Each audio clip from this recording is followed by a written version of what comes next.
Hello viewers, இன்னைக்கு நம்ம பார்க்க போறது ஒன் பீஸ் எபிசோட் 790 பார்ட் 2.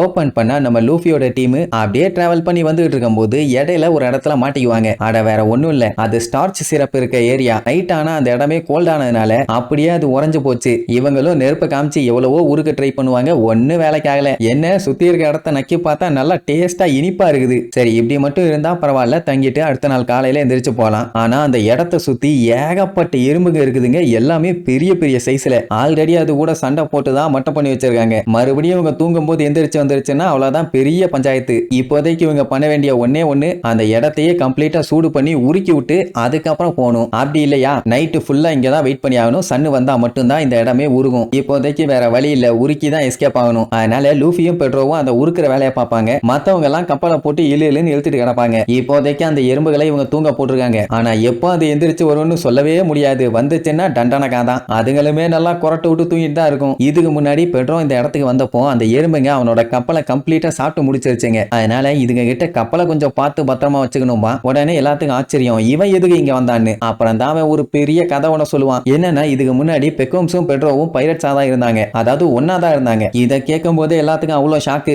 அதனால தான் பெக்கோம்ஸை பாத்துக்கிறதுக்காக பெட்ரோவை அனுப்பி விட்டாங்களான்னு. அந்த டைம் எல்லாம் அவன் ஒரு எக்ஸ்ப்ளோரரா இருக்கணும்னு தான் ஆசைப்பட்டான். ஆனா என்ன பண்றது, வாண்டட் பர்சன் ஆகிட்டாங்க. அதுக்காக அவன் பெக்கோம்ஸ் கூட ஃபுல்லா எல்லாம் டிராவல் பண்ணல, முடிஞ்ச அளவுக்கு இருந்துட்டு பாதியிலேயே போயிட்டான். இந்த மேட்டர் எல்லாம் ஆக்சுவலா இவன் வெளியில யார்ட்டையுமே சொன்னதில்ல, சொல்லவும் மாட்டான். ஆனா நம்ம ஆளுங்க மேல நம்பிக்கை இருக்கிறதுனால சொல்றான். சரி பெட்ரோ எதை எக்ஸ்ப்ளோர் பண்றதுக்காக வந்தான்னா மாஸ்டர் கேட் வைப்பருக்கு ஹெல்ப் பண்றதுக்காக அந்த பானகிளிஃபை தேடி இங்க வந்திருப்பான். ஏன்னா பிக் மம் கிட்டயுமே ஒரு பானகிளிஃப் இருக்குது. பட் அவன் அந்த டைம் எதிர்பார்க்கல இதுதான் அவனோட கடைசி வாயேஜா இருக்கும்னு. இவன் பிக் மமோட டெரிட்டோரிக்குள்ள என்டர் ஆகும் போதே இவனை போட்டு பொலன்னு பொலந்து தோக்கடிச்சிட்டாங்க. இந்த விஷயத்தை அத்தனை பேருமே ஷாக்கா கேட்பாங்க, இவனுக்கு பின்னாடி இப்படி ஒரு கதை இருக்கான்னு. இந்த மேட்டரை பத்தி கேரட்டுக்கு கூட தெரியாதுன்னா பாருங்க அப்ப எந்த அளவுக்கு சீக்கிரட்டான விஷயத்தை இப்ப சொல்றான்னு. என்ன பண்றது, இந்த இடத்துல அவனுக்கு ஒரு பேட் மெமரிஸ். ஆனா அப்போ ஏன் இங்க வந்தான்னா சஞ்சயை காப்பாத்துறதுக்காக மட்டும்தான். ஏன்னா அவன் பண்ண ஹெல்ப் அப்படி. அதுக்காக இந்த இடத்துக்குலாம் வரணுமான்னு அவன் கவலைப்படவே இல்லை, சந்தோஷமா தான் வந்திருக்கான். அது மட்டும் இல்லாம நம்ம பயில்களோட வந்திருக்கான். இதெல்லாம் விட ஒரு நம்பிக்கை என்னன்னா, அந்த வேல் ட்ரீக்குள்ள இருந்த ரோட் பானகிளிஃப் இருக்குதுல்ல, அதை லூஃபியோட ஃப்ரெண்ட்ஸ்களுக்கு காமிச்சது இவனுக்கு பெரிய ஷாக்கு.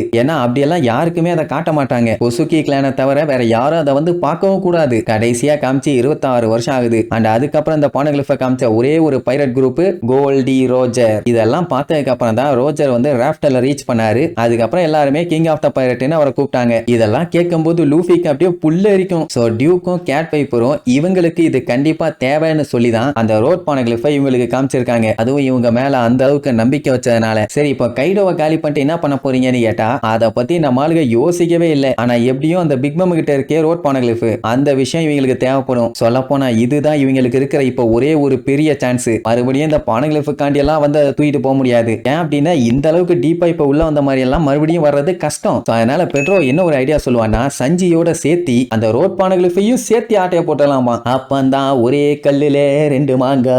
இதை கேட்டோன்னே எல்லாத்துக்கும் அள்ளு விடும். ஏன்னா அவனை காப்பாத்தி கூப்பிட்டு வரதுக்குள்ளேயே டங்கு வர அந்த போது இதுல அதையும் சேர்த்தி தூக்கிட்டு வரணும்னா கண்டிப்பா ஆப்பு கன்ஃபார்ம். ஐ மீன் பெரிய சண்டை போட வேண்டி இருக்கும். ரோபினுமே அந்த பானகிளிஃபை பார்த்தா ஒரு காப்பி எடுத்துட்டு வான்னு சொன்னா. பட் அதே டைம்ல சஞ்சியை ரெஸ்கியூ பண்றது ரொம்ப ரொம்ப முக்கியம். என்ன பண்ணலான்னு கேட்டவன நம்ம பெட்ரோ என்ன சொல்லுவான், அவன் போய் அந்த ரோட் பானகிளிஃபை ஆட்டைய போடுவானாமா. இவங்க சஞ்சயை போய் காப்பாத்தணும், அதான் பிளான். ஐலாண்ட ரீச் ஆன உடனே கொஞ்சம் எனக்கு டைம் மட்டும் கொடுங்க, நான் போய் எப்படியாச்சும் அதை ஆட்டைய போட்டு வந்துடுறேன். லூஃபிக்கு பீதி ஆகும். ஏன்னா இதை இவங்களுக்காண்டி அவன் பண்றான்னா அவங்களுமே சேர்ந்து ஹெல்ப் பண்ணும்ல. அவனை தனியா விட்டு அவனுக்கு ஏதாச்சும் ஆயிருச்சுன்னா இவங்க தானே பொறுப்பு. அதனால லூஃபி நானும் வர்றேங்கிற மாதிரி சொல்லுவான். பெட்ரோ தெளிவா சொல்லிடுவான், நீங்க போய் ப்ரொடெக்ட் பண்ணி காப்பாத்தி கொண்டு வாங்க, மத்தெல்லாம் நான் பாத்துக்கிறேன். ஏன்னா அதுக்கப்புறம் நிலைமை எப்படி இருக்கும் என்ன ஆகும்னு சொல்லவே முடியாது. ஏகப்பட்ட ப்ராப்ளம்ஸை நம்ம ஃபேஸ் பண்ணித்தான் ஆகணும்னு. சரி ஓகே, அவன் தான் அவ்வளவு சொல்றான்ல, நம்பி விட்டு தான் பாப்போமே, தாராளமா பண்ணிடுவாங்க. நம்பி மத்தவங்க எல்லாம் ஷாக் ஆகி என்னடா பொசுகுன்னு முடிவு எடுக்கிறீங்க லூசு பள்ளிலாம், இங்க ஒருத்தங்க இருக்கிறோன்னு மறந்துட்டீங்களாடா மசாலா பாய்ஸ், பிரச்சனையில மாட்டிக்காதீங்கடான்னு சொல்லி காட்டு கத்திட்டு இருப்பான். அதுக்கப்புறம் எல்லாம் மாத்தி கொஞ்சம் ஜாலியா பேசிட்டு இருக்கும் போது அந்த எறும்புங்கெல்லாம் கொஞ்சம் கொஞ்சமா எந்திரிக்க ஆரம்பிச்சிருங்க. ஆனா அதுங்க 1-2 இருந்தா பரவாயில்ல, எக்கச்சக்கமா குவிஞ்சு கிடக்குதுங்க. அது மட்டும் இல்லாம அதோட பல்லுங்கெல்லாம் அவ்வளவு ஷார்ப்பு, அடிச்சுன்னா அவ்வளவுதான் 3 இன்ச்சு காய்ச்சி உள்ள இறங்கும், அந்த அளவுக்கு ஷார்ப்பு. அப்ப சாப்பருக்கு திடுபடுன்னு ஏதோ ஒரு சவுண்டு. என்னடான்னு சுத்தி பார்த்தா அந்த எறும்புங்க ரவுண்டு கட்டி அட்டாக் பண்ண வர ஆரம்பிச்சிருச்சுங்க. அதுக்கப்புறம் என்ன கம்னு சொல்லி நம்ம பையன் ஒரு சைடு அட்டாக் பண்ணுவான், சாப்பர் ஒரு சைடு பொழந்து கட்டுவான், தூக்கு பெட்ரோ நமீனு அவங்க ஸ்டைல்ல முடிஞ்ச அளவுக்கு எல்லா எறும்பையுமே துவன்னு துவச்சு எடுப்பாங்க. அதுங்க அடுத்தடுத்து வந்துகிட்டே இருக்கும், கடிச்சுக்கிட்டே இருக்கும். என்னதான் அடிச்சாலும் அதுகளை ஸ்டாப் பண்ணவே முடியல. இவங்களும் பல மணி நேரமா ட்ரை பண்ணி கடைசியில் அந்த எறும்பு கப்பலையே ஏற ஆரம்பிச்சிருச்சு. அப்புறம் என்ன கப்பலை காப்பாத்தணுமே ஐயோன்னு நைட்டு பூரா முக்குன்னு முக்கி கடைசியில விடிய போராடி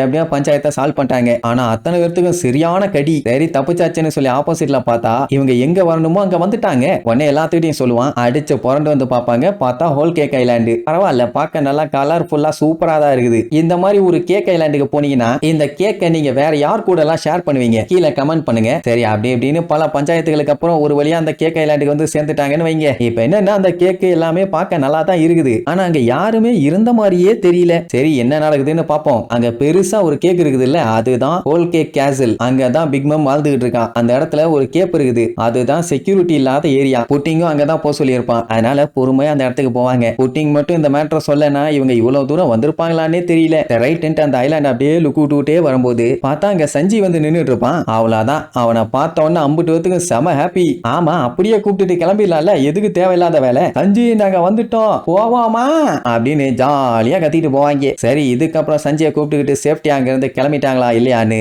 அடுத்தடுத்த எபிசோட்ல பார்க்கலாம். டாடா.